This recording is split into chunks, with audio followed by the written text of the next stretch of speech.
I enjoyed receiving the sacraments. Making my first communion was a big deal, and it always has been a big deal in my life as I remember back. And I can almost remember everything that happened that day. I made my first communion in the morning at Mass, and then in the afternoon, about 2 o'clock, we had confirmation, same day. And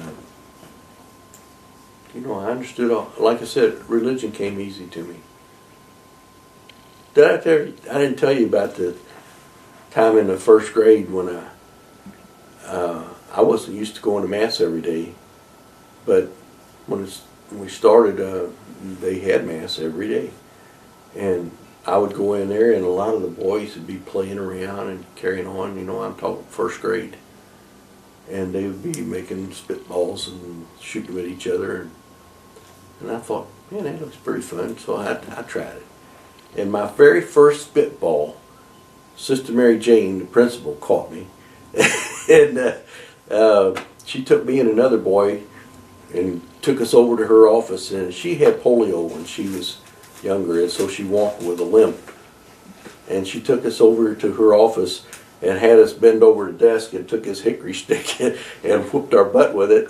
And then she told us that she didn't want to see us misbehaving like that in church again. And actually, you would think that I probably would have a bad memory of that, but actually, I love Sister Mary Jane, and I appreciate what she did for me that day. She gave me a lot more respect for what was going on at church. And that was in the first grade, and it's not the first time I ever had a spanking due to church. My parents had to take me out and spank me a few times from Sunday Mass,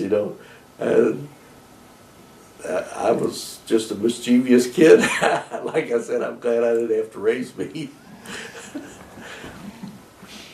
But yeah, I fondly remember Sister Mary Jane, and I pray for her, and I think of her and thank her a lot.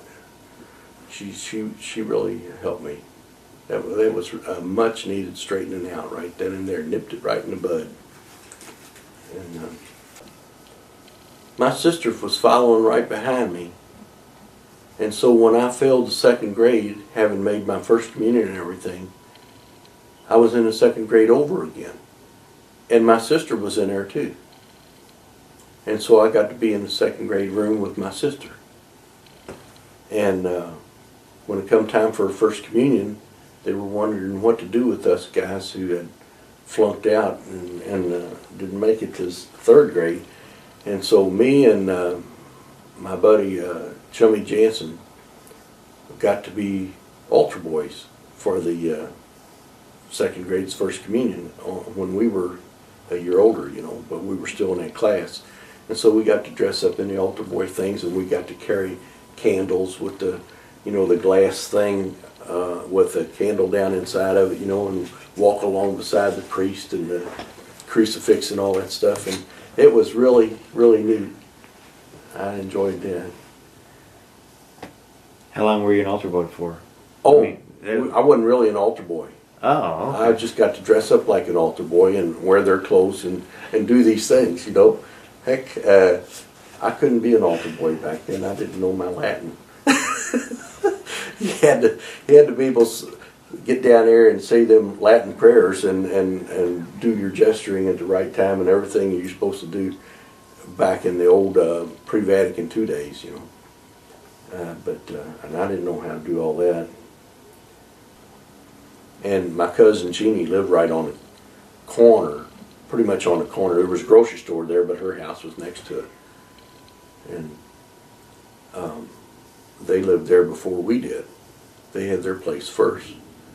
And that would be my Aunt Annie and Uncle Leroy. And they were the first ones in the neighborhood that had a television set. And we used to go down there on Friday night, and my grandpa and old Bib, and grandma would come down there, and they'd make up popcorn by the dishpan full, and watch wrestling on Friday night. And my grandpa would get into it. You know, he used to be a wrestler anyway, Noble Bibb. You didn't know he was a wrestler? No. Well, I think he did, but mainly his daddy was a wrestler. And anyway, he was more baseball type, but he did get into the wrestling. I mean, he thought everything they did was as real as can be. He did not know it was all fake. Yeah. And of course, none of the rest of us did either. We were really into that wrestling. They had all these wrestlers. I don't guess y'all know them anymore. What their names were? Gorgeous George. He had long curly hair, and the Mighty Moto. Of course, it's right after World War II, and so he was the big villain. You know, he's a Japanese-looking Oriental guy with this bald head and just big, heavy guy. You know, Mighty Moto, and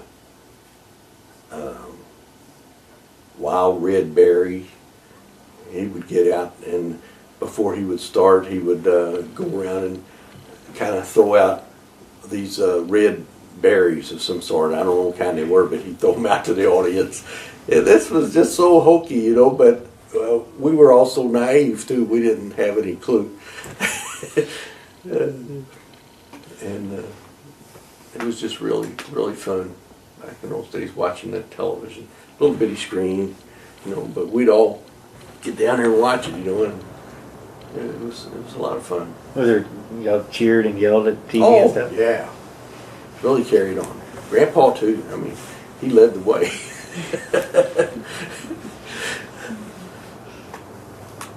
But I think I was more impressed with the quantity of the popcorn than anything else. Man, that they really had a lot of popcorn back in them days. Story maybe. He forgot something that he always told me. He said the best part of school was recess.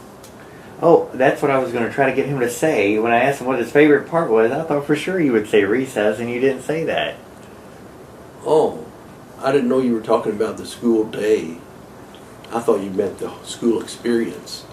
But yeah, anytime you could get a break from school, it would be great. And recess and lunch was the best times.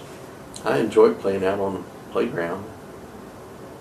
We would sometimes play marbles or catchers or anything where you could run around and be free, you know, and not have to sit in the desk. Because I never walked anywhere, I always ran. Walking was just too slow. Well, me and Susie was down there one day. Well, Mom was probably down there too. I don't know where my dad was. Not important. But we were playing, and we got under one of the beds in the house. And I don't know if we were hiding or something, but I think we fell asleep. And before you know it, next thing I knew, people were looking all around for us. And I got up and then went out from under the bed, and my grandpa was sitting on the front step, and I went out and sat down by him. And apparently people had been looking for us for some time and calling and everything, but we had been asleep. And I think Sue just didn't want to get up. Maybe she was scared since everybody was looking for us and calling. I don't know what her problem was, why she didn't come out from under the bed, but I went out and sat down by my grandpa, and I didn't tell where she was either. But people were coming around and you know, looking for her, and they were all outside mainly. They figured we wandered off again. And they were starting to give my grandpa grief because he wasn't up looking for us like everybody else was. But he was looking in his mind, you know, he was trying to figure out this thing in his mind. And after a while, he called me Billy. Him and my other grandpa both called me Billy from time to time. But he got up off the step and he says, in a nice loud voice, he said, "Come on, Billy, let's go get ice cream." And then from inside the house you could hear Susie saying, "Me too." So that's the way she got found. But we got our ice cream too. He took us on over and got us ice cream.